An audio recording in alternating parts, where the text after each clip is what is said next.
Alrighty, take two on this because I messed up.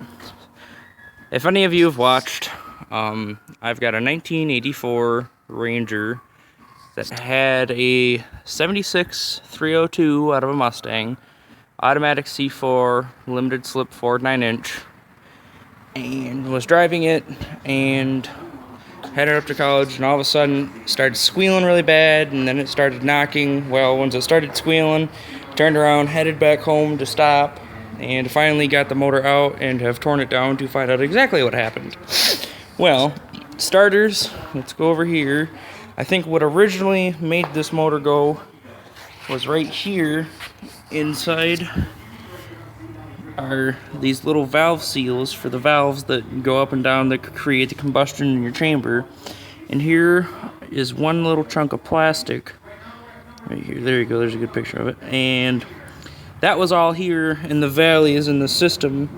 And I think what happened was that somehow got into the bottom of the pan, you know, through oil passageways and blah blah blah, and got picked up through the pickup screen right here, and then got up in through the tube and up into the oil pump, which went bad. And starves first is the last bearings, and that was that squealing I heard. And the result of me continually driving it home, I've got seized bearings, and these are a bunch of metal shavings that are inside this bearing between the rod cap and the crank, and I'm not sure how bad that is yet. Haven't torn it down. As you can see, it shaved off pretty good. There's quite a few little shavings here. It's all over the screen. Actually, some of it's down here on the ground. It's already been falling off because I failed at a previous video. But either way, so I already built a block to go back into that. So we're just gonna put that motor in it and run it and tear this one down and see if it's too much trouble to rebuild or what. And it looks like it didn't twist my shaft for my oil, so that's good.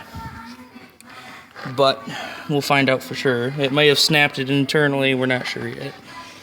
So thank you for watching and putting up with me for 2.5 minutes. Another thing here that I noticed is this chain has a lot of slop.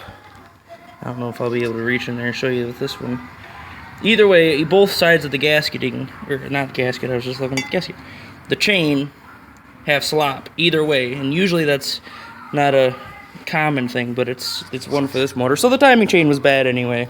So I mean, yeah, it's a good thing that it went, but it kind of stinks because it was a matching numbers 302, and I might have to make it non-matching to get it to go again, but you know, that's down the road. I got to figure it out.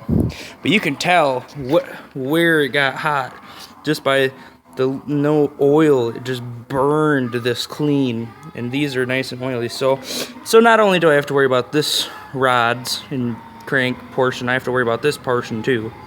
So, but there it is. Motor's pulled and disappointingly messed up.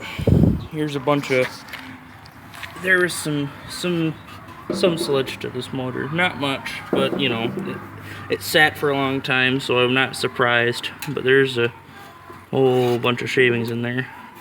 So I gotta clean this out, use this pan on my other motor because there's nothing wrong with this pan. And yeah, I'll try and make more videos as we go. Thanks for watching.